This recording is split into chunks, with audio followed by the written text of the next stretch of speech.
আজকে তোমাদের জন্য অনেক ইন্টারেস্টিং এবং রোমান্টিক একটা ড্রামা নিয়ে চলে এসেছি। আমাদের ফিমেল লিডের বোন আসলে বন্ধা ছিল, তাই সে তার সংসার বাঁচানোর জন্য তার বোনকে ড্রাগ দেয়, আর সে আমাদের ফিমেল লিডকে তার দুলা ভাইয়ের কাছে পাঠাতে চেয়েছিল, কিন্তু ভুলবশত আমাদের ফিমেল লিড আমাদের হিরোর রুমে চলে যায়। আমাদের হিরোকে তার বন্ধু ডাক দিয়ে দিয়েছিল, তারপর তারা দুজনে অনেক বেশি কাছাকাছি চলে আসে, কিন্তু পরবর্তীতে আমরা এটাও জানতে পারি আমাদের হিরোর সাথে আমাদের নায়িকার আগেও দেখা হয়েছিল, আর প্রথম দেখায় সে তাকে আগেই ভালোবেসে ফেলেছিল। এই ড্রামাটার মধ্যে আমাদের গল্পের হিরোকে অনেক হ্যান্ডসাম একজন পাইলট ছিল, আর আমাদের নায়িকা ছিল একজন ডক্টর। এই ড্রামাটা আসলে অনেক রোমান্টিক। তাহলে চলো ড্রামাটা শুরু করা যাক। গল্পের শুরুতে আমরা ডেজিকে দেখতে পাই। সে আমাদের ফিমেল লিড লিলিকে একটা বক্সের মধ্যে করে কোথাও নিয়ে যাচ্ছিল। ডেজি অনেক ভয় পাচ্ছিল, তার মাকে বলছিল মা আমার অনেক বেশি ভয় হচ্ছে। তার মা তাকে বলতে শুরু করে তোমার এরকম করতেই হবে, নাহলে তোমার সংসার ভেঙে যাবে। ডেজি তখন তার হাজব্যান্ড যাওকে কল করে আর বলে আমি তোমার জন্য সারপ্রাইজ রেডি করে রেখেছি, তাই তুমি তাড়াতাড়ি করে রুমে চলে এসো।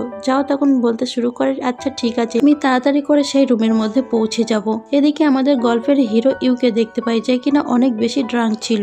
লিও ভাবতে শুরু করে তার বন্ধু তাকে ড্রিঙ্ক দিয়েছিল, সেটার মধ্যে হয়তো কিছু মেশানো ছিল। আর ফ্ল্যাশব্যাকে আমাদের দেখানো হয় তার বন্ধু হান তার ড্রিঙ্কের মধ্যে কিছু মিশিয়েছিল। ড্রাগের প্রভাবের কারণে সে এখন নিজের মধ্যে ছিল না, তার অনেক বেশি গরম লাগতে শুরু করে। তারপর সে যখন তার রুমের মধ্যে আসে সেখানে একটা বক্স দেখতে পায়, আর সে যখনই বক্স ওপেন করে সেটার মধ্যে আসলে লিলি ছিল। লিলিকেও সেখানে ড্রাগ দেওয়া হয়েছিল, এই কারণে তারা দুজনে একে অপরকে সেন্সে ছিল না, আর কাছাকাছি চলে আসে। এরকম ভাবে তারা নাইট স্পেন্ড করে ফেলে। তারপর আমাদের সকালের দৃশ্য দেখানো হয়। সকালে যখন তারা দুজনে জেগে ওঠে একে অপরকে দেখতে পায়, তখন তারা অনেক অবাক হয়ে যায়। তখনই সেখানে লিওর বন্ধু হান চলে আসে আর তাকে অভিনন্দন জানাতে শুরু করে, কিন্তু সে যখন লিলিকে দেখে শকড হয়ে যায়, আর সে লিওকে জিজ্ঞাসা করে ইনি কোথায়। লিও তাকে বলে আমি কি জানি, কালকে রাতে তুমি আমার ড্রিঙ্কে কি এরকম মিশিয়েছিলে, আমার মাথা তো বেশি ঘুরছিল। হান তাকে বলতে শুরু করে আমি শুধুমাত্র তোমাকে সাহায্য করতে চেয়েছিলাম, আমি কি জানি এখন কি হয়ে গেছে। তাছাড়া তো আমার মনে হচ্ছে তোমার সাথে যে মেয়েটা আছে এটা তোমার গার্লফ্রেন্ড।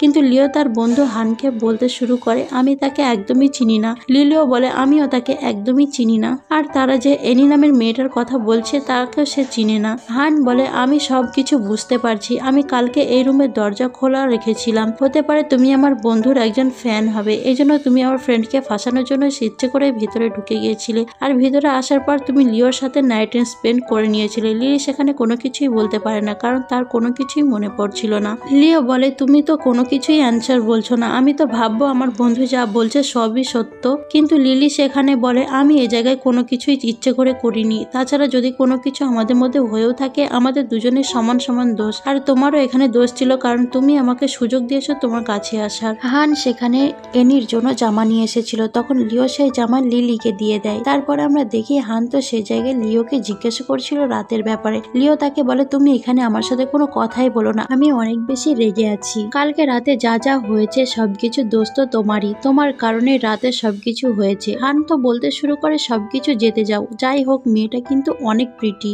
লিও তারপর হানের কাছে ক্রেডিট কার্ড চাই, যেটার মধ্যে 1 মিলিয়ন টাকা ছিল। তারপর লিলি যখন জামা পরে আসে তখন লিও তার কাছে চলে যায় আর তাকে সে কার্ড দিতে শুরু করে, আর তাকে বলে কালকে রাতে আমাদের মধ্যে যা হয়েছে ক্ষতিপূরণ হিসেবে তুমি এই কার্ডটা রেখে দাও, আর আমি আশা করছি আর কখনোই আমাদের আর দেখা হবে না। লিলি তাকে বলে সবকিছু কথাবার্তা আমার তোমাকেও বলার ছিল, আর সে কার্ড না নিয়ে সেখান থেকে চলে যায়। লিও তো সেখানে বলতে শুরু করে সে তো আজব একটা মেয়ে, মেয়েরা কখনোই টাকা রিজেক্ট করে না, আর সে হানকে বলছিল সেই মেয়ে ব্যাপারে সবকিছু ইনফরমেশন আমাকে ইমেল করে দিও। হান তখন তাকে বলে সবকিছু ছাড়ো, আজকে আমাদের ডক্টরের কাছে যেতে হবে তোমার বডি ক্যান্সেলেশন করার জন্য, তাছাড়া তোমার তো চেক আপও করাতে হবে, তাছাড়া সেই মেয়ে তো টাকা নেয়নি, তাই আমার কার্ড আমাকে ফেরত দিয়ে দাও। তারপর আমরা দেখতে পাই তারা দুজনের রুমের মধ্যে চলে যায়, আর দেখতে পাই সে জায়গায় তো লিলি তার জন্য কিছু টাকা রেখে গিয়েছিল। সে টাকা দেখার পর তো লিও অনেক বেশি ইরিটেট হয়ে যায়, তারপর সে টাকা তারপর কাছে রেখে দেয়। তারপরের সিনে আমাদের লিলিকে দেখানো হয়, সে যখন বাড়িতে গিয়েছিল তার বোন ডেজি তাকে বলছিল তুমি কালকে রাতে কোথায় ছিলে, আর আমাদের ফ্ল্যাশব্যাকে ডেজির হাজবেন্ড যাওকে দেখানো হয়, যে কিনা সারা রাত ধরে সিগারেট খাচ্ছিল আর অপেক্ষা করছিল কখন লিলি আসবে। ডেজি সেখানে লিলিকে অনেকগুলো কথা শোনাতে শুরু করে এবং তার উপর চিল্লাতেও শুরু করে, আর বলে তুমি অনেক বেশি বোকা, তুমি নিজে গর্ভবতী হতে পারবে না, এই কারণে এরকম প্ল্যান বানিয়েছো যাতে আমি কোনো কিছু বুঝতেই না পারি আর তোমার স্বামীর সাথে ঘুমিয়ে পড়ি, এই কারণে তোমার এখন লজ্জা পাওয়ার কথা। ডেজি তাকে বলতে শুরু করে প্লিজ তুমি একবার আমার কথা বোঝার চেষ্টা করো, যাও ওর এখন বাচ্চার দরকার, তুমি জানো আমি বন্ধা কখনোই বাচ্চা জন্ম দিতে পারবো না, তাই সে বাচ্চাকে তোমাকেই কেয়ার করতে হবে। তুমি একমাত্র যে কিনা আমার জন্য এ কাজ করতে পারো। তুমি জানো আমি যদি যাওয়ার জন্য বাচ্চা জন্ম দিতে না পারি তাহলে সে আমাকে ডিভোর্স দিয়ে দেবে। লিলি তখন তাকে বলে এই সমস্ত কিছু তোমার সমস্যা, আর এমন মানুষের সাথে থাকাই উচিত না যে তোমাকে সম্মান করতে পারবে না, তোমাকে অ্যাকসেপ্ট করতে পারবে না। ডেইজি তাকে বলে আমরা এখানে বিয়ে করার আগে একটা এগ্রিমেন্ট সাইন করেছিলাম, এগ্রিমেন্ট মোতাবেক আমাদের বাচ্চা হতেই হবে, বাচ্চা যদি না হয় তাহলে আমার অনেকগুলো টাকা তাকে পরিশোধ করতে হবে। লিলি তাকে বলে তুমি তোমারটা দেখে নাও, তাছাড়া তুমি আমার উপর যতগুলো টাকা ইনভেস্ট করেছিলে সবগুলো আমি পরিশোধ করে দিয়েছি, তাছাড়া তুমি আমার হাত খরচ হিসেবে আমাকে যে টাকা দিয়েছিলে সে টাকা আমি সুদ সহ তোমাকে পরিশোধ করে দিয়েছি, তাই তোমারটা এখন তুমিই দেখো,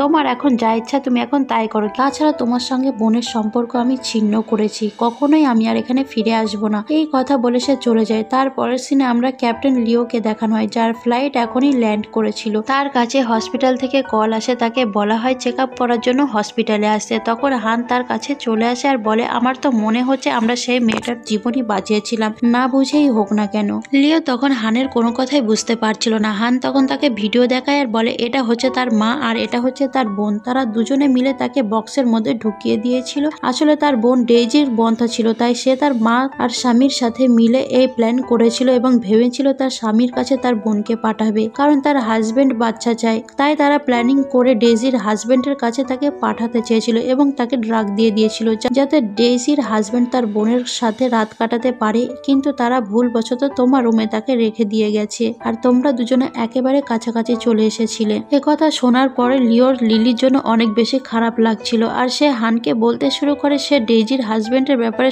সব খোঁজ খবর নাও আর আমাকে জানাও, আর লিলির ওপরও নজর রেখো, কেউ যাতে তাকে জ্বালাতন করতে না পারে, তাকে দূর থেকে তুমি প্রোটেক্ট করবে। হান তো তখন হাসতে শুরু করে আর বলে এখন থেকে প্রোটেকশনের কথা বলছো, মনে হচ্ছে সে ভবিষ্যতে আমার ভাবি হবে। লিওকে এই সমস্ত কথাবার্তা বলে তাকে টিস করতে থাকে। লিও তখন তাকে বলে তুমি চুপ থাকো। অন্যদিকে আমরা লিলি এবং আরেকজন ডাক্তারকে দেখতে পাই, তারা দুজনে মিলে সমস্ত কিছু ব্যবস্থা করছিল, কারণ এ জায়গায় আজকে পাইলট গ্রুপ আসবে কিন্তু তাদেরকে চেক আপ করা হবে। আর আমাদেরকে এখানে জানানো হয় যে এয়ারল্যান্ডকে মিস্টার গুই পরিচালনা করে, তাছাড়া এই পুরো হসপিটালও তার। লিলির বান্ধবী মিনিকে দেখানো হয় যেখানে মেকআপ করছিল যাতে সে একজন পাইলটকে পটাতে পারে। তারপর আমরা দেখতে পাই সেই জায়গায় সব পাইলটরা চলে এসেছিল, তাকে দেখা মাত্রই লিলি তার চেহারা লুকাতে শুরু করে, কিন্তু লিও সেখানে তাকে দেখে ফেলে। হান তাকে বলতে শুরু করে মনে হচ্ছে সে তোমাকে অনেক ঘৃণা করে, কারণ তোমাকে দেখা মাত্র সে তার চেহারা লুকিয়ে ফেলেছে। মিনি তো সেখানে লিলিকে জিজ্ঞাসা করে সে পাইলট তোমাকে এমন ভাবে কেন দেখছে,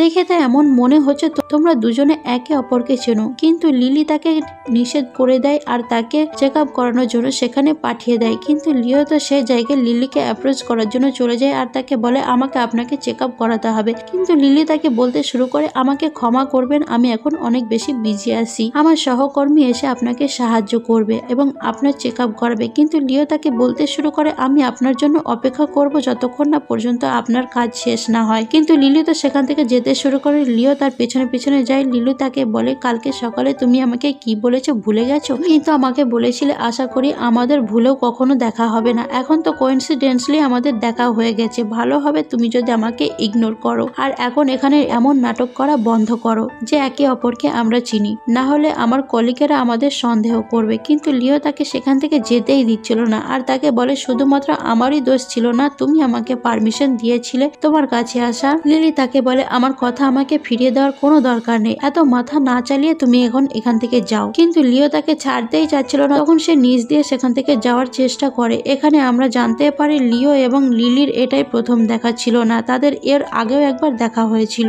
লিওর টুপি একবার পড়ে গিয়েছিল এবং আমাদের নায়িকা তাকে সাহায্য করেছিল সেটা ওঠাতে। তারপর লিলি তো সেই জায়গায় লিওকে ইগনোর করে চলে গিয়েছিল, কিন্তু লিওর নজর তাকেই খুঁজছিল আর সে সব জায়গায় তাকে খুঁজতে শুরু করে। এক কথায় বলতে গেলে লাভ এট ফার্স্ট সাইট হয়ে গেছিল। বর্তমানে আমাদের লিলিকে দেখানো হয় তার মা তাকে কল করেছিল আর তার উপর চিল্লাচ্ছিল আর বলে কেন তুমি তোমার বোনকে সাহায্য করতে রাজি হচ্ছ না। লিলি তখন তাকে বলে আমি তাকে নিষেধ করে দিয়েছি আর তার সাথে সমস্ত সম্পর্ক ছিন্ন করে আমি চলে এসেছি, আর আপনি যদি আমাকে জোরাজোরি করেন তাহলে আপনার সাথেও আমাকে সম্পর্ক ছিন্ন করতে হবে। তার মা তাকে বলে তোমার তো পরিবারের একদমই মূল্য নেই, তুমি জানো ডেইজি যদি বাচ্চা জন্ম দিতে না পারে তাহলে তার হাজবেন্ড তাকে ডিভোর্স দিয়ে দেবে, এই কারণেই ডেইজি তার চেহারা কাউকে কখনো দেখাতে পারবে না, আর তুমি এখানে আছো যে কিনা সাহায্য করার জন্য একদমই রাজি হচ্ছ না। সে শুধুমাত্র 9 মাসের জন্য তোমার বেবিকে ধার নিতে চাচ্ছে। লিলি তাকে বলে একজন মা হয়ে কিভাবে এই সমস্ত কথা বলতে পারেন, আর আপনি এত সহজভাবে বলে দিচ্ছেন সে আমার বেবিকে বড় করতে যাচ্ছে, আর আমি কেন এই বয়সের লোকের সঙ্গে নাইট স্পেন্ড করব যার সাথে কোনো আমার সম্পর্ক নেই। আপনাদের এত সমস্যা হলে ডাক্তারের কাছে চলে আসতে পারেন, এখানে অনেক গাইনি ডাক্তার আছে আর অনেক ধরনের অপশন পাবেন আপনারা। মিনি তার সব কথা শুনতে পায় আর সে তখন লিলিকে বলে আমার মনে হচ্ছে না তোমার মা এত তাড়াতাড়ি তোমার পিছু ছাড়বে, তাই এটাই তোমার জন্য সুবর্ণ সুযোগ, তাড়াতাড়ি করে একটা বিয়ে বানিয়ে নাও আর বিয়ে করে নাও। এই কথা বলে সে তখন লিলিকে মিসেস লিওর কাছে নিয়ে যায়। আসলে এই হসপিটাল তাদেরই আর তারা এই হসপিটাল পরিচালনা করেন। লিলি সেই জায়গায় মিসেস লিকে বলে আপনি তো সুন্দরী মেয়ের কথা বলছিলেন, সেই সুন্দরী মেয়েটা হচ্ছে লিলি। লিলি তার বান্ধবীকে থামাতে শুরু করে, তখন সে বলে আমি কোনো মিথ্যে কথা বলছি না, একবার মিসেস লি তোমাকে দেখেছিল আর সে চাই তুমি তার নাতির সাথে দেখা করো। মিসেস লি তাকে বলে তুমি একবার আমার নাতির সাথে দেখা করে নাও, তারপর যে ডিসিশন তুমি নেবে সেটাই হবে, তুমি যদি মানা করো তাহলে আমি তোমাকে ফোর্স করব না। মিনিও তখন সেখানে মিসেস লি এর গ্র্যান্ডসনের সাথে তার ডেট ফিক্স করে দেয়। গ্র্যান্ডমা তো সেখানে অনেক বেশি খুশি হয়ে যায় আর লিলি সেই জায়গায় মিনিকে বলতে শুরু করে তুমি জানো তারা অনেক বেশি বড় লোক, আমাদের ব্যাকগ্রাউন্ড কখনোই তাদের সেম না। মিনি তাকে বলে আমরা এখন এই শতকে আছি, তাই এই সমস্ত চিন্তা ভাবনা একদমই বাদ দাও, এই সমস্ত চিন্তা ভাবনা বাদ দিয়ে এখন ভবিষ্যতের চিন্তা করো। গ্র্যান্ডমা তো সেই জায়গায় লিলিকে ফটো ক্লিক করতে শুরু করে। অন্যদিকে আমাদের লিওকে দেখানো হয়, সে তো সাইন অফ করছিল, তখনই তার কাছে মিসেস লিওর কল আসে। আসলে সে তার গ্র্যান্ডমা ছিল। লিওকে তার গ্র্যান্ডমা বলতে শুরু করে আজকে দুপুরে তোমার জন্য আর একটা ব্লাইন্ড ডেট ফিক্স করেছি আর এটাই তোমার ফাইনাল ব্লাইন্ড ডেট হবে, তাই এই ডেটে তোমাকে যেতেই হবে। লিও তাকে বলে ফাইনাল মানে আপনি কি বোঝাতে চাইছেন, আপনি কি চান আমি সেই মেয়েকে বিয়ে করে নিই? কিন্তু আমি আপনাকে আগেই বলে দিই এর আগেও আপনি আরেকটা ব্লাইন্ড ডেটে আমাকে পাঠিয়েছিলেন আর আপনি নিজেও জানেন সেই মেয়েটা কেমন করেছিল, তাই আমি আপনার সামনে তাকে রিজেক্ট করেছিলাম আর আমি এখন কোনো ব্লাইন্ড ডেটে যেতে চাচ্ছি না। গ্র্যান্ডমা তাকে বলে দেখো আগের বার আমার ভুল হয়ে গেছিল, কিন্তু এবার আমি যে মেয়েটাকে চুজ করেছি সে অনেক বেশি ইনোসেন্ট আর বিউটিফুল, আর যদি পার্সোনালি ভাবে বলতে চাই তার পার্সোনালিটি অনেক বেশি ইউনিক। তুমি যদি তার সাথে একবার দেখা করে কথা বলা শুরু করো তাহলে তুমিও তাকে পছন্দ করা শুরু করে দেবে। আর দেখো আমি তোমাকে ছবি পাঠিয়েছি। লিও তখন সেই ছবি দেখতে শুরু করে যেটার মধ্যে লিলি ছিল। লিলিকে দেখা মাত্র তখন সে রাজি হয়ে যায় আর গ্র্যান্ডমা তাকে জিজ্ঞেস করে এত তাড়াতাড়ি তুমি রাজি হয়ে গেলে, তুমি আবার এখানে আমাকে ধোকা দেবে না তো? লিও তখন বলে না, আপনি যে জায়গায় আমাকে আসতে বলেছেন আমি বিকেলে সেই জায়গায় পৌঁছে যাব। তারপর আমাদের বিকেলের দৃশ্য দেখানো হয়। লিও যখন লিলোকে দেখতে পায় তখন সে অনেক বেশি খুশি হয়, কিন্তু নায়িকা যখন তাকে দেখে তখন অনেক বেশি ডিসঅ্যাপয়েন্ট হয়, কারণ সে আবারও সেই মানুষের সাথে দেখা করে ফেলেছে যে মানুষটা তাকে দেখতে চায় না। গ্র্যান্ডমা সেখানে লিওর পরিচয় দিতে শুরু করে। লিও সেখানে লিলিকে বলে তোমার সাথে আবারও একবার দেখা হয়ে অনেক বেশি ভালো লাগলো। লিওর গ্র্যান্ডমা তার কথা শুনে বুঝতে পারে তারা একে অপরকে আগে থেকেই চেনে, আর কেনই বা তার নাতির ছবি দেখার সাথে সাথে ব্লাইন্ড ডেটে যাওয়ার জন্য রাজি হয়ে গেছিল। গ্র্যান্ডমা তাই তাদের দুজনকে একা রেখে সেখান থেকে যেতে শুরু করে যাতে তারা কথাবার্তা বলতে পারে। কিন্তু গ্র্যান্ডমা যাওয়ার আগে লিওকে কানে কানে বলতে শুরু করে এবার সবকিছু ফিক্স করেই তারপর আসবে, খালি হাতে বাড়িতে আসবে না। গ্র্যান্ডমা যাওয়ার পর লিলি সেখানে বলে তোমার সিচুয়েশন আমি বুঝতে পারছি, আমি গ্র্যান্ডমাকে এক্সপ্লেন করে দেবো যে আমরা দুজনে একে অপরকে জন্য ঠিক না। লিও তখন তাকে বলে তোমার কেন এরকম মনে হলো, আমরা একে অপরকে জন্য ঠিক না, তাছাড়া সে রাতে আমাদের মধ্যে যা যা হয়েছিল সেটা যথেষ্ট ছিল একে অপরকে জানার জন্য, আর আমার দিক দিয়ে বলতে গেলে আমরা দুজনে একে অপরের জন্য পারফেক্ট ম্যাচ। লিলি সেখানে বলতে শুরু করে তুমি আমাকে কথার জালে পেঁচিও না, তোমার আমাকে সবকিছু বলে কনফিউজ করার কোনো দরকার নেই। আমি গ্র্যান্ডমাকে বলে দেবো আমরা একেবারে জন্যই একেবারে পারফেক্ট না, আর আমি বুঝতে পারছি তুমি এই সমস্ত কেন বলছো যাতে গ্র্যান্ডমা তোমাকে না বকে। আমি তাকে খুব ভালোভাবে বুঝিয়ে সবকিছু বলে দেবো আর আমি তোমাকে রিজেক্ট করছি। আর একথা বলে সে উঠে যেতে শুরু করে, কিন্তু লিও তখন তাকে থামায় আর বলে তুমি আমাকে ভুল বুঝছো, এখন আমাদের একে অপরকে বিয়ে করে নেওয়া উচিত। তাছাড়া দেখো আমাদের এখন বয়স কত, আমি জানি তোমার কোনো বয়ফ্রেন্ডও নেই। লিলি তখন তাকে বলে যদি থাকেও এখন আমি বিয়ে করতে চাই না। লিও তাকে বোঝাতে শুরু করে আজকে যদি তুমি আমাকে রিজেক্ট করে চলে যাও তারপরেও গ্র্যান্ডপা মানবে না, তারপর সে আরো ব্লাইন্ড ডেট আমার জন্য ফিক্স করবে, আর এতদিন যত মানুষের সাথে আমি ব্লাইন্ড ডেটে আসি না কেন সব থেকে বেশি ভালো আমার তোমাকেই লেগেছে, মানে আমি তোমাকেই ডিসলাইক করি না, তাই আমি তোমাকেই বিয়ে করতে চাচ্ছি যাতে আমার পরিবার আমাকে কোনো প্রেশারও না দিতে পারে। লিলিও তখন ভাবতে শুরু করে তার বান্ধবী মিনি তাকে বলেছিল তোমার যদি কোনো বয়ফ্রেন্ড থাকে বা কোনো বিয়ে করে নাও তাহলে তোমার মা তোমাকে ফোর্স করতে পারবে না তোমার বোনের বাচ্চাকে রেডি করার জন্য, আর তার মা তোকে জোর করার চেষ্টা করলেও সে লিওকে তার পাশে পাবে। তাই সে মনে মনে ভাবতে শুরু করে সে কি হ্যাঁ বলবে নাকি না বলবে। লিলি তাই লিওকে টাইমিং এর ব্যাপারে জিজ্ঞেস করছিল, কারণ সে তো একজন পাইলট ছিল। লিও তখন তাকে বলে সে মাসে 3 দিন বাড়িতেই থাকে। লিলি তাকে বলে এত কম দিন? লিও তখন তাকে বলে তোমার কি কোনো সমস্যা? যদি তোমার সমস্যা থেকে থাকে তাহলে তোমার জন্য সবকিছু অ্যাডজাস্টমেন্ট করতে পারবো, চাইলে আমি আরো কিছুদিন অপেক্ষা করতে পারবো। লিলি তাকে বলে না, সে 3 দিন না আসলে কোনো সমস্যা হবে না। লিও তাকে বলে তুমি অনেক বেশি মজা করতে পারো, চলো আমরা গভীরভাবে একে অপরকে সমস্ত কিছু ডিসকাস করে নিই। লিলি সেখানে তাকে তার কাজের ব্যাপারে বলছিল আর বলে তাদের বিয়ে হলে তারা দুজনে একসাথেই থাকবে। লিও তাকে বলে কিছুদিন হয়েছে সে এখানে একটা বাড়ি কিনেছে, সেই বাড়িটা অনেক বেশি ছোট, যেটা 1200 বর্গ কিলোমিটার। তার কথা শোনার পরে লিলি তো অনেক বেশি শকড হয় আর মনে মনে ভাবে যদি এত ছোট বাড়ি আমার থাক, মানে বাড়িটা অনেক বেশি বড় ছিল। আসলে লিওর কাছে সেটা অনেক ছোট লাগছিল।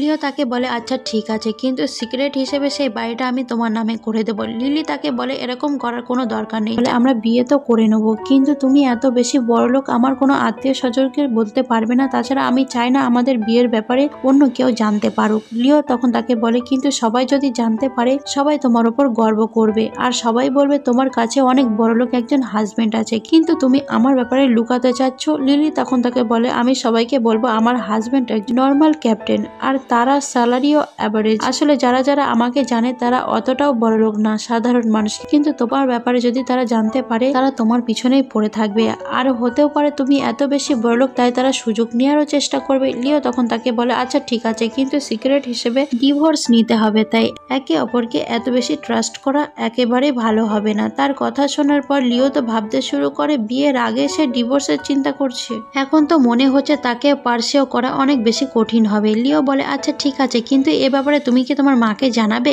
লিলি তাকে বলে একদমই না, আমার মা বা বোন কেউ এ ব্যাপারে জানতে পারবে না। আর তুমি এখানে যে ঘর কিনেছো সে ঘরের ব্যাপারে আমরা বলবো সেটা আমরা রেন্টে নিয়েছি আর সে রেন্টের টাকাও তুমি লোনের মাধ্যমে দিচ্ছ। লিও তাকে বলে মানুষ কখনোই এত বোকা হবে না, কারণ যে বাড়ি আমি বাই করেছি সেটা গু পরিবার বানিয়েছে আর তুমি তো জানো গু পরিবার কোনো কিছু বানালে সেটার দাম কত বেশি পড়ে, তাই এইসব কথা কেউ বিশ্বাসই করতে পারবে না। সে যখন মিলিয়ন মিলিয়ন টাকার কথা বলে লিলি তো এই কথা শুনে পুরোই সফট হয়ে যায়। লিলি তখন লিওকে জিজ্ঞাসা করে তুমি জানো আমি কত টাকা স্যালারি পাই? লিও তখন বলে সেটা আমি অবশ্যই জানি, কারণ আমার পরিবার তোমাদের সেই হসপিটালকে পরিচালনা করে, তাই সে তার স্যালারি বলতে শুরু করে। লিলি তখন তার উপর চিল্লাতে শুরু করে আর বলে সে দিনরাত পরিশ্রম করার পর শুধুমাত্র এতগুলো টাকায় স্যালারি পায়। লিও তাকে বলতে শুরু করে তুমি একদমই চিন্তা করো না, এখনই তাদের সাথে কথা বলবো, তোমার স্যালারি একদমই বেড়ে যাবে। কিন্তু লিলি সেখানে তাকে মানা করে দেয়। লিও তাকে বলে আমি তোমার হাজবেন্ড হব, তাই তুমি এতটুকু সুবিধা নিতেই পারো। লিলি তাকে বলে আমি এত কিছু চাই না, কারণ ভবিষ্যতে কি আমাদের তো ডিভোর্সই নিতে হবে, তাছাড়া আমার কলিগেরা যদি জানতে পারে আমি এরকম ভাবে প্রমোশন পেয়েছি এটা তাদের সাথে বেশি আনফেয়ার হবে আর ডিভোর্সের পর সবাই আমার ব্যাপারে খারাপ খারাপ কথা বলে বেড়াবে আর সবাই বলবে ধনী লিও আমাকে রিজেক্ট করে দিয়েছে, আমাকে এরকম ভাবে ছেড়ে দিয়েছে, তাই আমি এই সমস্ত চক্করে একদমই পড়তে চাই না। লিও তাকে বলে সবকিছু ঠিক আছে, কিন্তু আমার একটাই কন্ডিশন, তুমি বারবার ডিভোর্সের কথা বলতে পারবে না। লিলি তাকে বলে হ্যাঁ আমার কাছে একটা কন্ডিশন আছে, তুমি তোমার আইডেন্টিটি কাউকে বলবে না। লিও সেখানে রাজি হয়ে যায়, কিন্তু মনে মনে মনে হচ্ছে লিলি আমাকে মনে মনে অনেক বেশি ঘৃণা করে। তারপরে সিনে আমরা দেখতে পাই লিও লিলির কাছে গিয়েছিল আর বলছিল তুমি যদি ফ্রি থাকো আজকে কি আমরা ম্যারেজ সার্টিফিকেট নিয়ে আসি? লিলি তাকে বলে আরে আমি তো এখনো পর্যন্ত কন্ট্রাক্ট সাইন করিনি। লিও তাকে বলে তুমি কোন কন্ট্রাক্টের কথা বলছো? লিলি তাকে বলে আমাদের একে অপরকে সিক্রেটের কথা বল, সিক্রেটের জন্য আমাদের একটা কন্ট্রাক্টে সাইন করতে হবে, সেখানে যেসব নিয়ম কানুন থাকবে আমরা দুজনে একই করব আর মেনে চলবো, তাই বিয়ে করার আগে আমাদের তো একটা কন্ট্রাক্ট সাইন করতেই হবে। একথা বলে সে চলে যায়। লিও তো ভাবতে শুরু করে কি জানি কি পাপ করেছিলাম, সৃষ্টিকর্তা আমাকে এত শাস্তি দিচ্ছে। লিও তারপর লয়ারকে কল করে আর সবকিছু ঠিকঠাক করতে বলছিল আর এগ্রিমেন্ট বানাতে বলছিল। তারপরে সিনে আমাদের লিলিকে দেখানো হয়, সে একটা পেশেন্টের চেক আপ করছিল, তখনই সে জায়গায় লিও চলে আসে। তখন লিলি সেখান থেকে চলে যেতে বলছিল। লিও তাকে বলে আমি এগ্রিমেন্ট রেডি করে ফেলেছি, তুমি একবার চেক করে নাও। লিলি তাকে বলে আমি পেশেন্টের চেক আপ করছি, তুমি আমাকে বলো আমি শুনছি। লিও তাকে বলতে শুরু করে তুমি 3 মিলিয়ন টাকা কনভারসেশন ছাড়াও একটা গাড়িও পাবে। কথা শোনার পর লিলি তো পেশেন্ট তারা তো দুজনে অনেক বেশি অবাক হয়ে যায়। লিও তাকে বলে কেন কম হয়ে গেছে? লিলি তাকে বলে না বেশি হয়ে গেছে, কিন্তু তুমি যদি নিজের ইচ্ছায় দিতে চাও তাহলে আমি রাজি, কোনো প্রবলেম নেই। লিলি সেখানে পেশেন্টকে বলছিল তার চোখ দেখাতে, তখন লিও তার সামনে চলে আসে, তার চোখ দেখাতে শুরু করে। লিলি তাকে বলে আমি তোমাকে নয় পেশেন্টকে বলছি। তাছাড়া লিলি তো সেই জায়গায় পেশেন্টকে অনেক ধরনের প্রশ্ন করছিল, কিন্তু লিও সবকিছুর অ্যান্সার দিচ্ছিল। তারপর লিও সেখানে লিলিকে বলছিল তাদের কন্ট্রাক্ট ম্যারেজ 3 বছর পর্যন্ত থাকবে। লিলি তাকে বলে এত লম্বা সময়? লিও তখন তাকে বলে তুমি কি আজকে বিয়ে করে কালকে সকালেই ডিভোর্স নিতে চাও নাকি? লিলি তাকে বলে এরকমটা না, কিন্তু 3 বছর একজন মানুষের সাথে থাকা অনেক বেশি কষ্টকর হতে পারে। লিও তাকে বলে তুমি আমার সাথে 4 দিন স্পেন্ড করে দেখো, তারপর তুমি 3 বছর কেন 30 বছর আমার সাথে থাকার জন্য রাজি হয়ে যাবে। লিলি তার কথার মজা মনে করে হাসতে শুরু করে। লিলি তার পেশেন্টকে বেশ প্রেসক্রিপশন লিখে দেয় আর সে তখন কন্ট্রাক্ট পেপারে সাইন করে ফেলে। লিও হ্যাভ ইউ এন্ডিং উইশ করে সেখান থেকে চলে যায়। তারপর সিন আমাদের দুজনকে একসাথে দেখতে পাই। তারা দুজনে তো সার্টিফিকেটও নিয়ে নিয়েছিল। লিও তো সেখানে লিলির কাছ থেকে সার্টিফিকেট নেয় আর তাদের দুজনের ছবি তুলে পুরো ফ্রেন্ড সার্কেলের মধ্যে পাঠিয়ে দেয়। লিলি তাকে বলে তোমার মনে হয় না এই কারণে তোমার প্রতি সবাই জেলাস হবে? লিও তাকে বলে তুমি জানো না, আগে আমি সবার প্রতি জেলাস ফিল করতাম, এবার সবাই আমাকে দেখে জেলাস ফিল করবে। লিও তারপর তার গ্র্যান্ড মাকেও বিয়ের সার্টিফিকেটের ছবি তুলে পাঠিয়ে দেয়। লিও সেখানে খুবই খুশি ছিল, কিন্তু সে বিশ্বাসই করতে পারছিল না সে সত্যি করে বিয়ে করেছে, তাও আবার এত হ্যান্ডসাম একজন পাইলটকে, যে কিনা এত বেশি হ্যান্ডসাম আর রিচ। লিওকে তার গ্র্যান্ডমা কল করে আর তারপর বলে তুমি তো এবার সীমা অতিক্রম করে ফেলেছো, এডিট করা ফটো আমাকে পাঠিয়েছো। লিও তার গ্র্যান্ডমাকে বলতে শুরু করে সে আর লিলি বিয়ে করে নিয়েছে আর সেটা কোনো এডিটেড ছবি না, আমি আর লিলি একে অপরকে সাথে লাইসেন্স নিয়ে নিয়েছি। গ্র্যান্ডমা তখন খুশি হয়ে যায়, তাকে আর লিলিকে লাঞ্চের জন্য ডাকে। লিও তার গ্র্যান্ডমাকে বলে আমার তো মনে হচ্ছে না সে আসতে পারবে, তার তো হসপিটালেও কাজ আছে। লিলি তাকে বলে আমার কাছে সময় আছে, আমরা গিয়ে তার সঙ্গে দেখা করতে পারবো। তখন লিও তার গ্র্যান্ডমাকে বলে তারা আসছে। তারপর আমরা দেখতে পাই তারা দুজনেই সেই বাড়িতে চলে গিয়েছিল। গ্র্যান্ডমা তো অনেক বেশি খুশি হয়ে যায় আর সে লিলিকে বলে তোমাকে দেখা মাত্র আমি বুঝতে পেরেছিলাম তুমি আমার নাতির হবু বউ হবে। আর সে তো খুশি হয়ে আনলিমিটেড কার্ড লিলিকে দিতে শুরু করে, কিন্তু লিলি সেটা নিতে চাচ্ছিল না। গ্র্যান্ডমা তখন বলে মনে হচ্ছে সে এখন আমাকে পরিবার মানতে পারেনি, আর আসলে কি তোমাদের বিয়ে সত্য নাকি মিথ্যা? লিও তখন লিলিকে বলে সেটা তোমাকে এত ভালোবেসে দিচ্ছে, তুমি সেটা রেখে দাও। লিও তার গ্র্যান্ডমাকে বলে সে কোনো কিছুই অ্যাকসেপ্ট করতে চায় না, কিন্তু সে আমাদেরকে পরিবারই ভাবে। লিলি তখন সেটা অ্যাকসেপ্ট করে নেয়। অন্যদিকে আমরা দেখতে পাই লিওর মা চিল্লাতে চিল্লাতে সেখানে আসে আর তার ছেলেকে বলছিল বিয়ে করা কোনো বাচ্চার খেলা না, তুমি বিয়ের সার্টিফিকেট নেওয়ার আগে একবারও আমাদের সঙ্গে ডিসকাসও করোনি। গ্র্যান্ডমা তো লিওর মায়ের ওপর চিল্লাতে শুরু করে আর বলে তুমি কেন বেশি এত চিল্লাচিল্লি করছো, দেখছো না লিলি প্রথমবার আমাদের বাড়িতে এসেছে, আর তুমি যদি এরকম ভাবে চিল্লাচিল্লি করো তাহলে তো সে ভয় পেয়ে যাবে। আর গ্র্যান্ডমা সেখানে লিলিকে বলতে শুরু করে লিও বা লিওর মা যদি কেউ যদি তোমাকে জ্বালাতন করে আমাকে বলবে, আমি তাদেরকে ছাড়বো না। লিওর মা সেখানে বলে আমার লিলিকে নিয়ে কোনো সমস্যা নেই, সমস্যা তো আমার গাধা ছেলের জন্য, সে বিয়ে করবে, বিয়ের সার্টিফিকেট নেবে, কোনো কিছুই আমাদের সঙ্গে ডিসকাস করেনি। একবার অন্তত আমাদেরকে সবকিছু বলা উচিত ছিল। লিও তার মাকে বলতে শুরু করে মা তোমারও তো বয়ফ্রেন্ড আছে, কিন্তু তুমি তার সাথে কখনোই আমাকে দেখা করাওনি আর আমাকে তার ব্যাপারে বলোওনি। গ্র্যান্ডমা সেখানে লিলিকে বলতে শুরু করে তুমি তোমার শাশুড়িকে একদম জাজ করো না, কারণ লিওর বাবা তাকে চিট করেছিল তাই সে তাকে ডিভোর্স দিয়ে দিয়েছে, আর বর্তমানে সে একজন বয়ফ্রেন্ডকেও খুঁজে নিয়েছে, তাই আশা করছি তুমি তাকে জাজ করবে না। লিলি তাকে বলে তার জীবন তার ইচ্ছে, তার জীবনের দখল নেওয়ার মতো আমি কেউই না। লিওর মা তো সেখানে বলতে শুরু করে আমি তো কোনো কিছুই বুঝতে পারছি না, এত বছর ধরে আমি তোমাকে বিয়ের কথা বলছি, তুমি তো একেবারে রাজি হচ্ছিলে না, কিন্তু হঠাৎ করে এত তাড়াতাড়ি বিয়ে করে নিলে, এখানে আবার লিলি গর্ভবতী নয় তো? একথা শোনার পর গ্র্যান্ডমা অনেক বেশি খুশি হয়ে যায়। লিও তার গ্র্যান্ডমাকে বলে মা এসব প্রশ্ন তাকে জিজ্ঞাসা করেছে, তারা কেন বলছে না, তাই আগে থেকে এত বেশি খুশি হবেন না, আমাদের দেখা হয়েছে মাত্র 1 সপ্তাহই হয়েছে আর এখনই আপনাদের উপরে প্রেসার দেওয়া শুরু করে দিয়েছেন। গ্র্যান্ডমা সেখানে তাদেরকে বলতে শুরু করে আমরা লিলিকে একেবারে প্রেসার দিব না, এটা তোমাদের চয়েস। লিলি শাশুড়িও তাকে বলতে শুরু করে এই ব্যাপারে আমিও তোমাদেরকে একেবারে জোরাজোরি করব না। তারপরে আমরা দেখতে পাই সবাই মিলে খাবার খাওয়ার জন্য বসেছিল। গ্র্যান্ডমা আর লিলির শাশুড়ি তারা দুজনেই তো লিলিকে অনেকগুলো খাবার দিচ্ছিল। হঠাৎ করে লিওর মা নোটিস করে তার হাতে কোনো রিং নেই আর সে লিলিকে বলে তোমার হাতে কোনো রিং নেই, তোমাকে কি সে কোনো রিং কিনে দেয়নি? তো সেখানে লিওর উপর চিল্লাতে শুরু করে। লিলি তাকে বলে আমার আর লিওর বিয়ে অনেক তাড়াহুড়ো করেই হয়ে গেছিল, কিন্তু হসপিটালের পাশে থাকার যে বাড়িটা ছিল সে আমার নামে করে দিয়েছে। লিওর মা তো তারপরেও চিল্লাতে শুরু করে সে শুধু একটা বাড়িই দিয়েছে, কিন্তু তুমি একদমই টেনশন করো না, সে তোমাকে শুধুমাত্র একটা ফ্ল্যাট দিয়েছে, কিন্তু সে জায়গার আশেপাশে আমাদের অনেকগুলোই বিল্ডিং হতে চলেছে, আমি তোমাকে পুরো বিল্ডিং এ দিয়ে দেবো, যেটার মধ্যে অনেকগুলোই ফ্ল্যাট আছে। লিলি তো অবাক হয়ে ভাবতে শুরু করে তারা এরকম ভাবে কথা বলছে যেন টাকা পানি। গ্র্যান্ডমা সেখানে তার মেয়েকে বলতে শুরু করে এখন তুমিই বলো, প্রথমবার সে তোমার সঙ্গে দেখা করতে এসেছে, তুমি তোমার পুত্রবধূকে উপহার হিসেবে কি দেবে? তাই সে তখন অনলাইনে 50 মিলিয়ন টাকা ট্রান্সফার করে দেয়। আর সে লিলিকে বলতে শুরু করে এতটুকু দিয়ে কাজ চালিয়ে নেও, তারপর আমি তোমাকে প্রত্যেকদিন অনেক নতুন নতুন উপহার দেব। লিও সেখানে তার গোল্ডেন কার্ড তাকে দিতে শুরু করে। আমাদের নায়িকা ভাবছিল এরকম টাকা যদি রোজই আমার পকেটে ঢুকতে থাকে তাহলে কেন আমি ডিভোর্স নেব। তারপর সে মনে মনে নিজেকে বোঝায় আর টাকা অনেক খারাপ একটা জিনিস, সেটার কারণ আমি নিজেকে ফাঁসাতে পারি না। তারপর তারা যখন বাইরে লিও লিলিকে বলছিল আমি তোমার সঙ্গে এখন দেখা করে আসি, অন্তত তোমার মায়ের সাথে, কিন্তু লিলি তাকে মানা করে দেয় আর বলে আমার মা একদমই তোমার মায়ের মতো না, সে একদমই মায়ের মতো ব্যবহারই করে না, আমার মা কখনোই আমাকে মূল্য দেয় না আর একেবারেই আমাকে গুরুত্ব দেয় না, তার মা কখনোই তার প্রতি দয়ালু হয় না, তার যত্ন করে না। আর সে তাকে সব ঘটনা খুলে বলে আর বলে তার বোন বন্ধা, তাই তার মা চায় সে যাতে তার দুলাভাইয়ের সাথে নাইট স্পেন্ড করে আর গর্ভবতী হয়ে যায়। প্রথমত আমি ভেবেছিলাম এই সমস্ত কিছু আমার বোনই চাই, কিন্তু আমি জানতে পারি আমার মাও এই সমস্ত কিছুতে রাজি, তাই এই সমস্ত কারণে আমি আমার বোন আর মায়ের সঙ্গে সম্পর্ক ছিন্ন করে ফেলেছি। লিও তাকে বলে এই সমস্ত পাস্ট মেমোরি ভেবে ভুলে যাও, এই সমস্ত কিছুকে একটা খারাপ স্বপ্ন ভেবে একদমই মন থেকে মুছে দাও। লিলি তো সেখানে লিওকে অনেক ধন্যবাদ জানাতে শুরু করে, কারণ এত বছরে প্রথমবার পরিবারের ভালোবাসা অনুভব করেছে।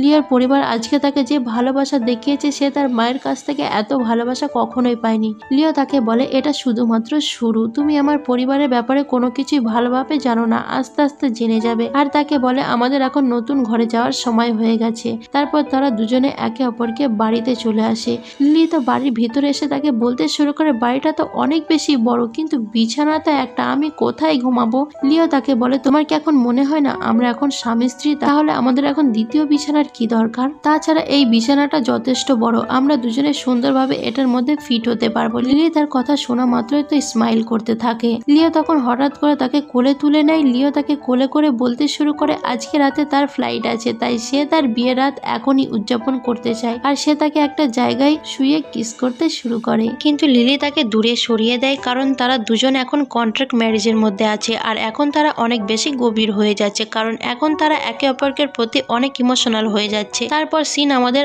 আবারও ফ্ল্যাশব্যাকে সিন দেখানো হয়। সেদিন তারা দুজনে একে অপরের সাথে ধাক্কা খেয়েছিল। প্রথমে তো আমরা বুঝতেই পেরেছিলাম লিও যখন তাকে প্রথমবার দেখেছে তার লাভ এট ফার্স্ট সাইট হয়ে গেছিল, কিন্তু আমরা লিলিকে দেখার পর এখন বুঝতে পারি তারও লাভ এট ফার্স্ট সাইট হয়ে গেছিল। আর সে যতই ভান করুক না কেন সে তোকে নোটিস করেনি, কিন্তু সে তাকে সত্যিই নোটিস করেছিল। অন্যদিকে হান তো লিওকে বলছিল তুমি তোমার প্রথম রাতের মধ্যেই ফ্লাইট অ্যাটেন্ড করার জন্য গিয়েছিলে, আমরা ভাবিকে একদম রেগে যায়নি। লিও তাকে বলে বিয়ের রাত তো সকালেও কাটানো যায়। সেখানে থাকা আশেপাশে সবাই তো লিওকে তার বিয়ের ব্যাপারে জিজ্ঞাসা করছিল আর তারা তাকে জিজ্ঞেস করছিল কবে তারা ওয়েডিং করবে। লিও তখন তাদেরকে বলে তারা অলরেডি সার্টিফিকেট নিয়ে নিয়েছে, আমার ওয়াইফ আসলে একজন ডাক্তার আর সে এ সমস্ত কিছু প্রাইভেট রাখতে চায়, তাই আমিও সবকিছু প্রাইভেট রেখেছি। আর সে ডক্টর হওয়ার কারণে অনেক বেশি বিজি থাকে, আমি তাকে জ্বালাতন করতে চাই না, তাই এখন আমরা বড় করে ওয়েডিং রাখবো না। অন্যদিকে তখনই সে সেখানে নিয়া নামে মেয়ে চলে আসে, তাদেরকে বুকে সেখান থেকে পাঠিয়ে দেয়। হান তো সেখান থেকে উঠে চলে যায়। লিও সেখান থেকে উঠে যাওয়ার জন্য চেষ্টা করছিল, কিন্তু নিয়া তাকে থামায় আর বলে তোমার সঙ্গে আমার কথা আছে, কিন্তু সে তাকে থামায় আর বলে বিয়ের ব্যাপারে আমি তোমাকে সাহায্য করতে পারি। লিও তাকে বলে অলরেডি আমি অনেক হ্যাপি একটা ম্যারেজ করে নিয়েছি, তাহলে তুমি এখন কি করবে, এখানে তুমি কি বা সাহায্য করতে পারো। নিয়া তাকে বলে তুমি জানো শুরু থেকে আমি তোমাকে পছন্দ করি, আর হতে পারে তোমার বিয়ে ফোর্স করে করানো হয়েছে, আর সে মেয়েকে তুমি একদমই পছন্দ করো না, তাই সে সম্পর্ক কখনোই টিকবে না। লিও তাকে ক্লিয়ার করে আর বলে শুরু থেকে আমি সেই মেয়েকে পছন্দ করতাম আর এখন আমি তাকেই বিয়ে করেছি, আর ভবিষ্যতেও সেই মেয়েই হবে শুধু যাকে আমি অনেক বেশি কেয়ার করবো আর যত্ন করবো আর ভালোবাসবো, আর তাই তোমার একদমই এই সমস্ত ব্যাপারে ইন্টারভিউ করার কোনো দরকার নেই। এ কথা বলে সে তখন সেখান থেকে চলে যায়, কিন্তু নিয়া তাকে আবারও থামানোর চেষ্টা করে আর বলে যখন আমি তোমাকে ফিলিংস এর ব্যাপারে বলেছিলাম তখন তুমি তো কোনো রিপ্লাই দাওনি আর এ ব্যাপারে ভাবোনি। তখন সে বলে তুমি যখন আমাকে বলেছিলে তখন আমি তোমাকে বলেছি শুধুমাত্র আমি তোমাকে আমার কলিগ গ্রুপেই দেখি, আর আমি তোমাকে কখনোই আমার ফিউচার ওয়াইফ হিসেবে দেখতে পারবো না, আর পরবর্তীতে তোমার কাছে এত বেশি সময় থাকে তাহলে নিজের কাজে মনোযোগ দাও, আমার কাজের মধ্যে দখল দেওয়ার কোনো প্রয়োজন নেই। অন্যদিকে আমরা দেখতে পাই তখনই তার কাছে জি নামের একটি ছেলে চলে আসে আর তাকে বলতে শুরু করে তোমাকে অনেক বেশি অভিনন্দন, কিন্তু কেন জানি না এই বিয়ে কয়দিন টিকবে। একথা শুনে তো হান তো প্রচন্ড রেগে যায় আর তাকে কথা শোনাতে শুরু করে। জি তো সেখানে বলতে শুরু করে আমি তো লিওকে বলেছি তুমি কেন এত বেশি জ্বলছো, তোমার কথা শুনে তো এরকম মনে হচ্ছে লিও তোমার বোনকেই বিয়ে করেছে, তাছাড়া আমি তো ভেবেছিলাম আমার বোনকে লিও বিয়ে করবে, কারণ আমার বোন তাকে অনেক আগে থেকেই পছন্দ করতো আর তার জন্য অপেক্ষা করেছিল, কিন্তু কি বা করা যাবে, কিছু মানুষ ভালো জিনিসের জিনিসের মর্ম তো বোঝে না। হান জিকে বলতে শুরু করে তোমার বোন নিজের ইচ্ছায় তার জন্য ওয়েট করছিল, লিও তাকে বলেনি তার জন্য অপেক্ষা করতে। আর শুরু থেকে সে তোমার বোনকে বলে দিয়েছিল সে তাকে পছন্দ করে না। তাহলে তোমার বোনের এটা বোঝা উচিত ছিল যে ওর উপর কোনো ছেলের জোর করে কোনো ছেলের মন পাওয়া যায় না। আর লিও যখন তোমার বোনকে একেবারে পছন্দ করে না তাহলে সে তো কেন তোমার চালাক বোনকে বিয়ে করবে। জি তো রেগে মেগে তারপর সেখান থেকে চলে যায়। হান তো ভাবতে শুরু করে কি জানি কেন জানি আমার লিলিকে দেখলে আমার মায়ের মতো লাগে, তাকে একদমই আমার মায়ের মতো দেখতে লাগে। লিও তার কথা শুনে স্মাইল করতে শুরু করে। হান তো সেখানে তার বোনের কথা ভাবছিল আর বলছিল কি জানি তার বোন জীবিত আছে কিনা মারা গেছে। তারপর আমরা লিওকে দেখতে পাই যে কিনা লিলির সাথে দেখা করতে চলে গেছিল, সাথে সে ফুলের বুকিও নিয়ে গেছিল। লিলি সেখানে তাকে জিজ্ঞেস করে এটা কি তুমি নিজে চুজ করেছো? লিও তাকে বলে না, হান আমাকে সাহায্য করেছে, কারণ আমি তো জানি না মেয়েদের কোন ফুল পছন্দ, আর এই সমস্ত জিনিস হান খুব ভালো মতোই জানে। তখন লিলিকে বলে আমার তো মনে হচ্ছে তুমি তোমার একটা ব্যাগ ভিতরে রেখে এসেছো। তখন তারা সেটা নেওয়ার জন্য দুজনেই ভিতরে চলে যায়। অন্যদিকে আমাদের হান এবং তার অ্যাডপ্টেড সিস্টার ন্যান্সিকে দেখানো হয়। ন্যান্সি তো সেখানে হানকে লিওর বিয়ের ব্যাপারে জিজ্ঞেস করছিল, কারণ সে তো বিশ্বাসই করতে পারছিল না যে লিও বিয়ে করে ফেলেছে। কারণ ন্যান্সি তো সবসময় ভাবতো লিও এবং হান অনেক ভালো বন্ধু, তার একটা চান্সও হতে পারে, এই সম্পর্কের কারণে হয়তো সেটা চান্স পেতে পারতো তাকে বিয়ে করার। আর সে তো হানকে বলতে শুরু করে আমি তোমার আসল বোন না। হয়তো এ কারণে হান তাকে বলে এটা কখনোই সম্ভব না, তুমি একটু বেশিই ভাবছো, তুমি যদি আমার আসল বোনও হতে সে তোমাকে বিয়ে করতো না। তাই এই সমস্ত কিছু ভাবা বন্ধ করো, সে যে মেয়েকে পছন্দ করতো সে তাকেই বিয়ে করেছে। হান তো সেখানে ভাবতে শুরু করে ন্যান্সি যখন ছোট ছিল সে ভাবতো সেই তার আসল বোন, কিন্তু বড় হওয়ার সাথে সাথে সে বুঝতে পেরেছে তার আসল বোন না। আর সে এখন বুঝতে পারে সে শুধুমাত্র তার দত্তক নেওয়া বোন। আগে সে অনেক দয়ালু এবং নরম স্বভাবের ছিল, কিন্তু সে এখন অনেক বেশি রুড হয়ে গেছে। সামান্য ভুলের কারণে সে সার্ভেন্টের সাথে অনেক খারাপ ব্যবহার করে, আর সে মাঝে মাঝে এত বেশি রেগে যায় সে সার্ভেন্টকে অনেক বেশি থাপ্পড়ও মারে। এক কথায় বলতে গেলে সে একেবারে কোনো ভালো মেয়ে না। আর লিও একদমই কোনো মেয়েকে পছন্দ করে না। অন্যদিকে আমাদের হানের মাকে দেখানো হয় তার মাথা অনেক বেশি ব্যথা করছিল। হান তাকে বলে আমি আপনাকে হসপিটালে নিয়ে যাব। তার মা তাকে বলে তুমি একদমই চিন্তা করো না, আমি ন্যান্সিকে নিয়ে ডাক্তারের কাছে চলে যাব। হানের পেরেন্টস সেখানে হানকে জিজ্ঞাসা করছিল লিও কার মেয়েকে বিয়ে করেছে, আমরা তো কোনো কিছুই জানি না। হান তখন তাদেরকে বলে তার আসল মা নেই, তার সে স্টেপ মায়ের কাছে বড় হয়েছে। হানও তাদের দুজনের অ্যাক্সিডেন্টালি দেখা হয়ে গেছিল। তারপর গ্র্যান্ডমা তাকে তার জন্য ফিক্সড করেছিল। তারপর লিও এবং লিলি একে অপরকে সাথে দেখা করেছিল, তারা দুজনে রাজি ছিল, তাই তারা দুজনেই বিয়ে করে নিয়েছে। হানের পেরেন্টসও লিওর বিয়ের কথা শুনে অনেক বেশি খুশি ছিল। আমরা দেখতে পাই ন্যান্সিকে একমাত্র যে কিনা একটু খুশি না, আর সে তো মনে মনে অনেক বেশি রেগেছিল। হানের মা তখন তাকে বলছিল মেয়েদের টাকা পয়সা কোনো ম্যাটার করে না, সব থেকে বেশি ম্যাটার করে মেয়েটা কি ভালো নাকি খারাপ। তাই তার ব্যাকগ্রাউন্ডের মধ্যে এত না চেয়ে দেখতে হবে মেয়েটা কি ভালো নাকি খারাপ, আর তার পার্সোনালিটি কেমন। অন্যদিকে আমরা বাড়িতে লিও এবং লিলিকে দেখতে পাই। লিও তো সেখানে বাচ্চাদের ব্যাপারে কথাবার্তা বলছিল। লিলি তাকে বলে তোমার কি মনে হচ্ছে না তুমি বাচ্চাদেরকে নিয়ে বেশি উতলা হয়ে যাচ্ছ? লিও তাকে বলে শুধুমাত্র এতটুকুই না, আমার যদি আগে তোমার সাথে দেখা হতো তোমাকে এর আগেই বিয়ে করে নিতাম। তারা তো সেখানে একে অপরকে দেখে স্মাইল করছিল আর কথাবার্তা বলছিল, আর তারা একে অপরকে জীবনের ব্যাপারে একে অপরকে জানাচ্ছিল।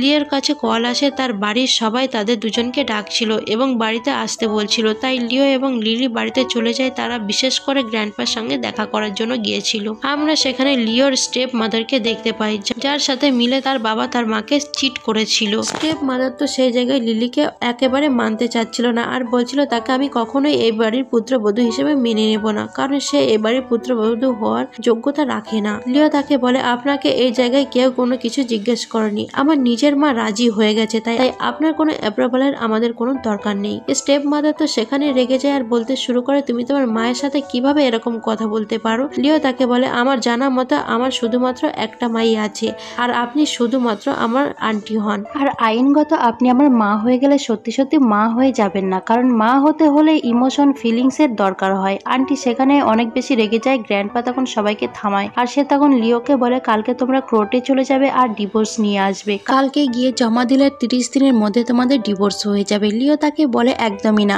আমার পরিবারের সবাই অ্যাপ্রুভাল দিয়ে দিয়েছে, তাছাড়া আমি আমার ওয়াইফের সাথে অনেক বেশি খুশি, তাই আমি এই বিয়ে একেবারেই ভাঙবো না। আন্টি বলতে শুরু করে তুমি যদি বিয়ে না ভাঙো তাহলে তোমার এ বাড়ি ছেড়ে চলে যেতে হবে। লিও তখন বলে ভালোই হয়েছে, এ কথা আমার নিজে বলতে হয়নি, আপনি নিজে এ কথা বলে দিয়েছেন, আর আমি তো এ ব্যাপারে সবকিছু রেডি করে তারপরেই এসেছি। আর সে তখন এগ্রিমেন্ট দিতে শুরু করে, যেটার মধ্যে লেখা ছিল সে এখন থেকে আর গ্রুপ পরিবার থেকে বিলং করে না। আর লিও আগে সেখানে তার ফিঙ্গারপ্রিন্ট এবং সাইন করে দিয়েছিল। সে জায়গায় লিলি তাকে থামাতে শুরু করে, কিন্তু লিও বলে আমার নিজের জন্য স্টেপ একদিন না তো একদিন নিতেই হতো। স্টেপ মাদার সেখানে বলতে শুরু করে আর একবার ভেবে দেখো, তুমি গ্রুপ পরিবার থেকে বের হয়ে যাওয়ার কথা বলছো, তুমি কি জানো তারপরে তোমার সাথে কি হবে? লিও তাকে বলে জানি না, কিন্তু অনেক ভালো একটা মানুষ হয়ে দেখাবো, সাথে আপনার মতো খারাপ আর নির্দয় যেন না হয়। একথা বলে সে লিলিকে নিয়ে সেখান থেকে চলে যায়। আন্টি তো সে জায়গায় অনেক বেশি রেগে গিয়েছিল। গ্র্যান্ডপা তাকে শান্ত হতে বলছিল। আন্টি বলে দেখুন সে আমাকে কত অসম্মান করলো। তখন গ্র্যান্ডপা তাকে বলে তুমি কি মা নাকি তার শত্রু? কোনো মা কখনোই তার ছেলের সাথে এরকম করতে পারে না। আমি জানি তুমি তার বায়োলজিক্যাল মাদার না, কিন্তু তুমি যদি তার সাথে মায়ের মতো ব্যবহার না করো তাহলে সে কখনোই তোমাকে মা বলে গণ্য করবে না। আর সে স্টেপ মাদারকে সেখান থেকে চলে যেতে বলে আর বলছিল যখন তোমার মাথা ঠান্ডা হবে তখন তুমি আসবে। তারপর আমরা দেখতে পাই গ্র্যান্ডপা তার বন্ধুকে কল করে এবং তার নাতনির সাথে তার নাতির সম্পর্ক জড়ার কথা বলছিল। আসলে গ্র্যান্ডপা লিওকে এরকম একটা মেয়ের সঙ্গে বিয়ে দিতে চাচ্ছিল না। আসলে গ্র্যান্ডপা এরকম একটা মেয়ের সাথে বিয়ে দিতে চাচ্ছিল যার ব্যাকগ্রাউন্ড বেশি বড় হবে এবং সে অনেক বড়লোক পরিবারের হবে। সেরকম ব্যাকগ্রাউন্ড তাদের গু পরিবারের। আর এরকমই নাতি বউ চাই যে কিনা মেয়ে নয় ছেলে জন্ম দেবে। এক কথায় বলতে গেলে তারা চিন্তাধারা একদমই ভালো নয়। অন্যদিকে লিলি লিওকে জিজ্ঞাসা করছিল এ সমস্ত কারণে কি তোমার কোনো সমস্যা হবে? লিও তাকে বলে আমি তো সে প্রবলেমকে পিছনে ফেলে চলে এসেছি, কারণ সে পরিবারে থাকার কোনো সমস্যা থেকে কম না। আর আমি এখন ছোট বাচ্চা না, তারা আমাকে ফোর্স করবে আর আমি তাদের কথাই শুনবো। আর বর্তমানে আমি যে পজিশনে আছি সে পজিশন আমি আমার নিজের যোগ্যতার মাধ্যমে অর্জন করেছি, তাই আমার তাদের নেগেটিভ কথাবার্তা শোনার কোনো দরকার নেই। তারপরে সিনে আমরা দেখতে পাই তারা তো হানের সঙ্গে লাঞ্চ করার জন্য চলে গেছিল। লিলি ওয়াশরুমে যাবে তখনই তার সাথে দুলাভাইয়ের দেখা হয়ে যায় আর তাকে বলতে শুরু করে সেদিন রাতে আমাদের মধ্যে কোনো কিছু হওয়া সম্ভব হয়নি আর এখন আমরা শুরু করতে পারি। লিলি সেখানে তারপর চিল্লাতে শুরু করে, তাকে সেখান থেকে চলে যেতে বলে, কিন্তু সে তাকে উল্টো পাল্টা টাচ করতে শুরু করে। ততক্ষণে আমরা দেখতে পাই সেই জায়গায় লিও চলে এসেছিল। লিওকে দেখার পর লিলি অনেক বেশি শক্তিশালী হয়ে যায় আর তাকে বলে তুমি কি এখান থেকে যাবে নাকি আমার হাজবেন্ডকে বলে তোমার অনেক খারাপ একটা দশা করব। লিওকে দেখার পর সে আর কোনো কিছুই বলে না, এরকম বাহানা করে তার এখন কল আসছে আর সে যাওয়ার আগে বলে তোমাদেরকে আমি ছাড়বো না। অন্যদিকে লিলিকে তার বান্ধবী মিলি টিস করছিল কারণ তার নতুন নতুন বিয়ে হয়েছে। লিলি তার কথা শুনে স্মাইল করতে শুরু করে আর বলে তুমি আস্তে আস্তে বলো না হলে সবাই জেনে যাবে। মিনি তাকে বলে তুমি তো মেয়েদের স্বপ্নের জীবন পাচ্ছ, আমার অনেক বেশি ইচ্ছে এরকম একটা ছেলে আমার হাজবেন্ড হোক যে দেখতে অনেক বেশি হ্যান্ডসাম হবে এবং অনেক বেশি বড়লোক হবে, যাতে আমি অনেক ভালো একটা জীবন উপভোগ করতে পারি আর আমার কাজও করার দরকার না পড়ে। আমি যদি তোমার জায়গায় থাকতাম তাহলে সত্যি এর জব আমি ছেড়ে দিতাম, আর না হলে আমি আমার স্যালারি এত বেশি বাড়িয়ে দিতাম, আমার কাজ করার দরকারই পড়তো না। লিলি তাকে বলে তুমি তোমার জবের ব্যাপারে কিভাবে এরকম বলতে পারো? মিনি তাকে বলে আমি তো মজা করছিলাম, কারণ আমি আমার পেশেন্টকে একদমই ছাড়তে পারবো না। তখনই আমরা দেখতে পাই সেখানে লিলির মা এবং ডেজি চলে এসেছে, কারণ ঝাও তাদেরকে গিয়ে বলে দিয়েছিল লিলির বিয়ের ব্যাপারে। তারা এসে চিল্লাতে শুরু করে আর বলে তুমি আমাদের পিছনে বিয়েও করে নিয়েছিল আর আমাদের একবারও জানাওনি, না হলে কি জানি না জানি আর কি কি তুমি করে ফেলেছো। লিলিকে তার মা থাপ্পড় দিতেই যাচ্ছিল, কিন্তু লিলি তার হাত ধরে ফেলে। ডেজি সেখানে বলতে শুরু করে তোমার এত বড় সাহস, তুমি মায়ের সাথে এরকম করছো? মা তো তোমারই মা, সে তোমাকে সেই জন্য শাস্তি দিচ্ছে যেটা তুমি করেছো। লিলি বলে যেটা এরকমই হয় তাহলে কত শাস্তি তোমার প্রাপ্য তুমি ভেবে দেখো, আর আমি অলরেডি বিয়ে করে নিয়েছি, তাই তোমার কোনো বিয়ের ইফেক্ট স্টোরি আমি চালাতে পারবো না। আর তোমরা যদি তোমার হাজবেন্ডের সাথে এতই সমস্যা হয় তাহলে তাকে ডিভোর্স দিয়ে দাও, না হলে তার উপরে কেস করো। আমি এখন তোমাদের বাঁচানোর জন্য সেখানে একদমই আসতে পারবো না, তোমাদের যা করার তোমরা করতে পারো, আমি আমার জীবনকে এখন তোমাদের জন্য আর স্যাক্রিফাইস করবো না। তারা তো সেখানেই লিলির সাথে হাতাহাতি করতে শুরু করে। লিলি কোনো না কোনো ভাবে তাদেরকে সেখান থেকে বের করে। লিলি ভাবছিল সে এতদিন অনেক বেশি খুশি হয়েছিল, হয়তো এত কষ্ট পাওয়ার ছিল এই কারণেই। লিলি আর মিনি মিলে সবার চেক আপ করছিল। তখন আমরা সেই জায়গায় হানের মাকেও দেখতে পাই। হানের মা যখন লিলিকে দেখতে পায় তখন সে তাকে মেয়ে বলে ডাকতে শুরু করে, কারণ অনেক তার মেয়ে মেয়ে ধরনের ফিলিংস আসছিল। তাই সে লিলিকে তখন তার মায়ের ব্যাপারে জিজ্ঞেস করে। তখন সে বলে হ্যাঁ আমার একটা মাও আছে আর বোনও আছে, কিন্তু আপনি এরকম ভাবে কেন জিজ্ঞাসা করছেন? তখন সে বলে এমনি। মিনি সেখানে বলতে শুরু করে আপনাদের চেহারা অনেক বেশি মিল আছে, হয়তো এজন্য আপনিও কনফিউজড হয়ে গেছেন। লিলি হানের মাকে বলছিল আপনি এখন এখানে রেস্ট করুন, তারপরে আপনি রিচার্জ হয়ে এখান থেকে চলে যেতে পারবেন, কারণ একটা স্যালাইন আছে আপনাকে দিতে হবে। তার কিছুক্ষণ পরে সে আবারও আন্টিকে দেখার জন্য সেখানে চলে আসে। আন্টি সেখানে লিলিকে জিজ্ঞাসা করছিল তোমার সত্যি কি কোনো বায়োলজিক্যাল মাদার আছে নাকি স্টেপ মাদার আছে? লিলি তাকে জিজ্ঞাসা করে আপনি কেন এসব ব্যাপার ব্যাপারে কথাবার্তা বলছেন। আন্টি তাকে বলতে শুরু করে সে কোন সময় একটা মেয়ে বাচ্চার জন্ম দিয়েছিল, কিন্তু তার মেয়ে বাচ্চাকে কে চুরি করে নিয়ে গেছিল। তারপর থেকে সে তার মেয়েকে অনেক বেশি খুঁজেছে, কিন্তু সে কখনোই তাকে খুঁজে পায়নি। লিলি তাকে বলে, আপনি হয়তো ভুল ভাবছেন, আমি কখনোই আপনার মেয়ে হতে পারি না, কারণ আমার মা আছে। আন্টি তো সেখানে তার সাথে কথা বলতে শুরু করে আর তাকে ছেলের বউ হিসেবে ইমাজিন করতে শুরু করে। লিলি তাকে বলে সে অলরেডি বিবাহিত এবং তার হাজব্যান্ড একজন পাইলট। আন্টি তাকে তখন তার হাজব্যান্ডের নাম জিজ্ঞাসা করে, তখন সে লিওর কথা বলে। আন্টি বলতে শুরু করে, ও আচ্ছা তুমি লিওর ওয়াইফ। তার পছন্দে আসলেই অনেক বেশি ভালো। যদি লিওর সাথে তোমার বিয়ে না হতো তাহলে আমার পাক্কা আমার ছেলে হানের সাথে তোমার বিয়ে দিয়ে দিতাম। লিলি তখন জানতে পারে সে আসলে হানের মা।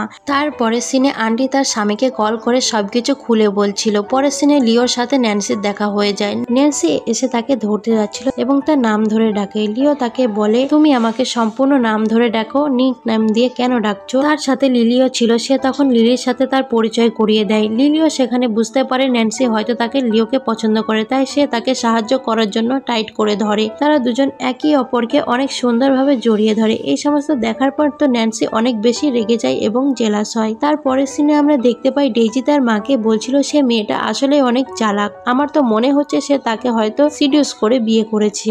লিলির ব্যাপারে এই সমস্ত কথাবার্তা শুনে সে জায়গাতে তার একদমই ভালো লাগে না। আর হানের মাও তাকে বলছিল তুমি এরকম কথাবার্তা আর বলবে না। তারপর আমরা বাইরে লিলিকে দেখতে পাই যে কিনা লিওর জন্য অপেক্ষা করছিল। তখনই সে জায়গায় হানের মা এবং ন্যান্সি চলে আসে। হানের মা তো লিলিকে দেখে অনেক বেশি খুশি হয়ে যায়, কারণ তারা তাকে দেখলে অনেক ফ্যামিলি একটা ফিলিংস আছে। নারীর টান বলে একটা কথা আছে না, সেটা আর কি। ততক্ষণে সেখানে লিও আর হান ও চলে আসে। লিও তো সেই জায়গায় আন্টির সাথে লিলির পরিচয় করিয়ে দিচ্ছিল। আন্টি তাকে বলে তুমি তো অনেক দেরিতে তার সাথে পরিচয় করাচ্ছ, তোমার আগে আমি তাকে দেখে ফেলেছি আর আমার পরিচয় হয়ে গেছে। তারপর তারা তো চলে যায়। ন্যান্সি তারপর তার মাকে বলতে শুরু করে, আপনার মনে হচ্ছে না সে অনেকটা খারাপ ভাবে লিওর সাথে কথা বলে? আন্টি তো এবার অনেক বেশি রেগে যায় আর তাকে বলে তুমি বারবার এক একজনকে জাজ করবে না, লিলি একদমই এরকম না, তাই তুমি এরকম জাজ করা বন্ধ করো। ন্যান্সি সেখানে অনেক বেশি রেগে যায় আর ভাবছিল বাইরের একটা মেয়ের কারণে তার মা তাকে বকলো। তারপরে সিনে আমরা ডেইজিকে দেখতে পাই সে লিলির কাছে রেগে চলে এসেছিল, কারণ লিলি তার ব্যাপারে কমপ্লেন করেছিল। ডেইজি সে লিলিকে এসে বলে তোমার এই কমপ্লেনের কারণে আমাকে, মাকে এবং যাওকে জেলে যেতে হতে পারে। লিলি তাকে বলে কোনো ব্যাপার না, ডান দিকে গাইনোলজিস্ট এবং বাম দিকে সাইকিয়াট্রিস্ট আছে, কিন্তু আমি তোমাকে বলবো সাইকিয়াট্রিস্ট করলেই তোমার বেশি ভালো হবে। ডেইজি একথা শোনার পর তো অনেক রেগে যায় আর সে সেখান থেকে চলে যায়। তারপর সে তার মায়ের সাথে প্ল্যান করতে শুরু করে। তারা ভাবে মিষ্টি মিষ্টি কথা বলে তারা সেখানে লিলিকে ডাকবে এবং তার কাছ থেকে অনেকগুলো টাকা হাতিয়ে নেবে আর সেটা যাওকে দিয়ে দেবে ডোন হিসেবে। তাহলে যাওয়ের মুখও বন্ধ হয়ে যাবে, সে আমাদের বিরুদ্ধে কোনো কিছু করতে পারবে না। তারপরে সিনে আমরা দেখতে পাই তারা সবাই দেখা করেছিল। প্রথমত তারা লিলির সাথে অনেক ভালো ব্যবহারই করছিল, কিন্তু যাও সেখানে তার উপর অনেক বেশি লাইন মারার চেষ্টা করছিল। কিন্তু আন্টি সেখানে যাওকে ইশারা করে, তাই যাও আর ডেইজি সেখান থেকে চলে যায় এবং তাদের যাওয়ার পর লিলির মা তার কাছ থেকে টাকা চাইতে শুরু করে। লিলি তাকে টাকা দেওয়ার জন্য একেবারেই মানা করে দেয়। লিলি বলে আমার আগেই বুঝে যাওয়া উচিত ছিল আপনারা কেন আমাকে এখানে ডেকেছেন, কিন্তু এখন তো আমার মনে হচ্ছে আপনাদের বিরুদ্ধে আমার আরেকটা কমপ্লেন করতে হবে। তার মা তো রেগে মেগে সেখান থেকে চলে যায়। তাদের যাওয়ার পর লিলি তখন লিওর কাছে ক্ষমা চাচ্ছিল তার ফ্যামিলি ড্রামার জন্য। লিও তাকে বলে সব ফ্যামিলিতে এরকম ড্রামা হয়, এরকম কোনো ফ্যামিলি নেই যেখানে কোনো ড্রামা হয় না, আমরা এখন একে অপরকে সাথে আছি, এটাই আমাদের জন্য বড় ব্যাপার। লিও তারপর লিলিকে নিয়ে এয়ারলাইনের দিকে চলে যায় সবকিছু দেখানোর জন্য। তখনই আমরা সেই জায়গায় নিয়াকে দেখতে পাই। লিলিকে দেখার পর সে তো অনেক বেশি জেলাস হয়ে যায়। তারপরে সিনে সব পেশেন্টকে চেক আপ করার জন্য তারা সেই জায়গায় গিয়েছিল। নিয়া যখন তাকে দেখতে পায় তাকে উপভোগ করার চেষ্টা করে, তাকে উত্তপ্ত করার অনেক বেশি চেষ্টা করে। লিলি সেখানে নিয়াকে বলতে শুরু করে মনে হচ্ছে তুমি অনেক বেশি পুরনো যুগের ড্রামা দেখো, কিন্তু এসব ড্রামা আমার উপরে একদমই কাজ করবে না। আর এখন যদি লিওকে এই সমস্ত কথাবার্তা আমি বলি তাহলে সে তোমাকে আরো বেশি ঘৃণা করতে শুরু করবে, আরো বেশি অপছন্দ করবে আর তার সামনে কত বেশি অসম্মানিত হবে তুমি ভাবতে পারছো। তাই এখন থেকেই শুধরে যাও, এটাই তোমার জন্য বেটার হবে। ততক্ষণে লিও সেখানে চলে আসার তাকে ওয়ার্নিং দিতে শুরু করে। ততক্ষণে আমরা দেখতে পাই নিয়ার পেটে অনেক বেশি ব্যথা করছিল। লিও ভাবছিল সে হয়তো নাটক করছে, কিন্তু লিলি তার কাছে চলে যায় আর তাকে পেন কিলার খেতে দেয়। অন্যদিকে ডেইজি এবং তার মায়ের মধ্যে তো ঝগড়া হচ্ছিল। তার কতক্ষণ পরে সে লিলিকে কল করে আর বলে মাকে ভুল ক্রমে আমি ধাক্কা দিয়ে দিয়েছি, মার মাথা থেকে অনেক বেশি রক্ত পড়ছে, তাই তাড়াতাড়ি এখানে চলে আসো। লিলি তাকে বলতে শুরু করে তাহলে তো তোমার অ্যাম্বুলেন্সকে কল করা উচিত, তাহলে আমি কি তাকে সেখান থেকে উঠিয়ে নিয়ে যেতে পারবো? তারপর সে তাকে বুঝিয়ে সবকিছু বলতে শুরু করে। তারপর সে হসপিটালে চলে চলে যায় তার মায়ের সাথে দেখা করতে। আন্টি তো ভেবেছিল এবার হয়তো তার মেয়ে অনেক বেশি নরম হয়ে যাবে, কিন্তু সে এসে তাকে ক্যাবারেজের জন্য টাকা দিতে শুরু করে আর বলে গাড়ি নিয়ে এসেছি, তাই এটা হচ্ছে গাড়ির ভাড়া আর হসপিটালের বিল আমি পে করে দেব। তার মা তো চিল্লাতে শুরু করে আর বলে এতটুকু টাকা দিয়ে আমাদের কি হবে। লিলি তাকে বলে যদি এখানে বেশি কথাবার্তা বলেন তাহলে কিন্তু হসপিটালের বিল কিন্তু আমি পে করব না। এ কথা বলার পর লিলি তো তখন লিওকে নিয়ে সেখান থেকে চলে যায়। অন্যদিকে আমরা হানের মা এবং লিওর স্টেপ মাদারকে দেখতে পাই, তারা দুজনে বসে কথাবার্তা বলছিল। তারা সেখানে লিলির ব্যাপারে কথা বলছিল।